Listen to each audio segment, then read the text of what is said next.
Singapore য'ত ইমান কটকটীয়া আইন কানুন আছে সেই দেশতে কৈছে যে এইটো এটা এক্সিডেণ্টেল ডেথ, কিন্তু ইয়াতে মাৰ্ডাৰ বুলি কৈ সেই মহান আত্মাই কিমান মানে কষ্ট পাব যে তেওঁ ভাল পোৱা মানুহবিলাকক তেওঁৰ মাৰ্ডাৰ কৰা বুলি কৈ ভৰাই থৈছে।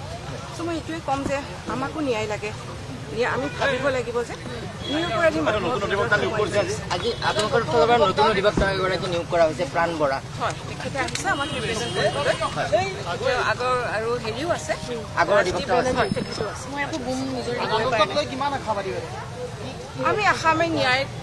আমি আশা কৰিছোঁ যে আমাৰ ন্যায় পাম, আমিও ন্যায় পাম, কাৰণ এইটো নিৰপৰাধী মানুহ এজনৰ ভিতৰত ভৰাই থৈছে মানুহখিনি, আৰু সেইটোৱে মই ক'বলগীয়া। আজি আপুনি বহুখিনি কথা কৈছে ন আদালতত?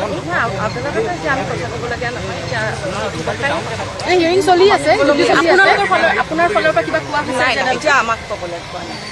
হ'ব বাইদেউ, হ'ব, থেংক ইউ।